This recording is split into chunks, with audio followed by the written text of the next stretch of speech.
নমস্কার বন্ধুরা, শিবানী কিচেনে আপনাদেরকে স্বাগত। আজকে আমি একটা ঐতিহাসিক রান্না করব, সেটা হচ্ছে গোয়ালন্দ স্টিমার চিকেন কারি। এই গোয়ালন্দ স্টিমার চিকেন কারি হচ্ছে আগেকার দিনে পুরাতন রান্না। আগেকার দিনে তো এরকম বেশি গাড়ি টাড়ি ছিল না, সবাই স্টিমারে যাতায়াত করতো। সেই স্টিমারে মাঝিরা রান্না করতো এবং মাঝিদের তখন কোনো মশলা টশলা অত পাওয়া যেত না। তারা যা হাতের কাছে পেত তাই দিয়ে তারা রান্না করতো। সেই স্টিমার কারি আজকে আমি রান্না করছি, চিকেন স্টিমার কারি আমি রান্না করছি। এই চিকেন স্টিমার কারি করার জন্য এই দেখুন চিকেন নিয়েছি 1 কেজি, পেঁয়াজ ছাড়িয়ে নিয়েছি, কুচি কুচি করে কেটে নিয়েছি, আদা রসুন নিয়েছি, লঙ্কা নিয়েছি, আলু নিয়েছি, আর নিয়েছি যেটা আসল মশলা সেটা হচ্ছে চিংড়ি মাছ। এবার এই যে মশলাগুলো দেখছেন, এই আদা রসুন আর লঙ্কা এটা থেতো করে দেব, আর এই যে চিংড়ি মাছ দেখছেন এটা বেটে দেব। চলুন তাহলে এবার প্রথমে প্রসেসটা শুরু করি। এই দেখুন বন্ধুরা, গোয়ালন্দ চিকেন কারি করার জন্য আদা রসুন আর কাঁচা লঙ্কা করে থেতো করে নেবো এইভাবে। দেখুন বন্ধুরা, গোয়ালন্দ চিকেন কারি করার জন্য এই যে মশলাটাকে থেতো করে নিয়েছি, আদা রসুন আর কাঁচা লঙ্কা করে এটা দিয়ে দিলাম। দেখুন পরিমাণ মতন লবণ দিলাম, হলুদ দিলাম, শুকনো লঙ্কা কেটে ছোট ছোট করে দিলাম। এবার এর মধ্যে এই দেখুন সর্ষের তেল দিয়ে দিচ্ছি, দিয়ে এটাকে ম্যারিনেট করে আমি 1 ঘন্টা রেখে দেবো। এই দেখুন ভালো করে এটা মাখিয়ে নেব।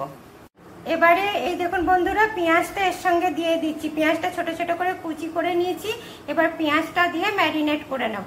এবার এটা আমি 1 ঘন্টার জন্য ম্যারিনেশন করে রেখে দেব। এই দেখুন বন্ধুরা, চিকেন স্টিমার কারি করার জন্য চিংড়ি মাছটাকে বেটে নেব। সুন্দর চিংড়ি বাটাটা হয়েছে দেখেছেন। আপনারা ঠিক প্রথমে এরকম শিলনোড়াতে কিংবা মিক্সিতে চিংড়িটা বেটে নেবেন।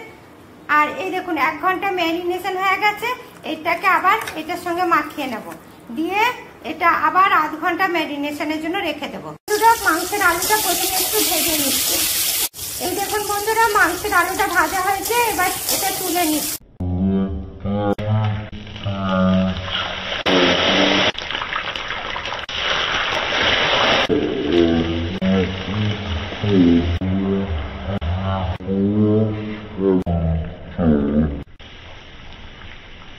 দেখুন বন্ধুরা, চিকেনটা কষা হয়ে গেছে। এবার আমি এর মধ্যে ফুটনো গরম জলটা দিয়ে দিলাম, দিয়ে এটাকে আমি একদম লো আঁচে 20 মিনিট করে নেব।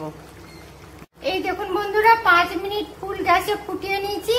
এবার এই দেখুন তাওয়াটা বসিয়ে দিয়েছি, একদম গ্যাসটা লো করে দিয়েছি। এবার এটাকে 20 মিনিট বসিয়ে রেখে দেবো। এই দেখুন বন্ধুরা, একটা তাওয়ার উপরে মাংসের কড়াটা দিয়ে 20 মিনিট দমে বসিয়ে দিলাম, গ্যাসটাকে একদম লো করে দিয়ে।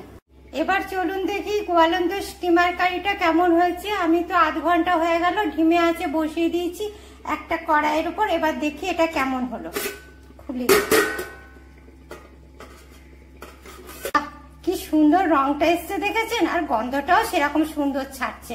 আপনারাও ঠিক এইভাবে গোয়ালন্দ স্টিমার চিকেন কারি করবেন, দেখবেন দারুণ খেতে হয়েছে।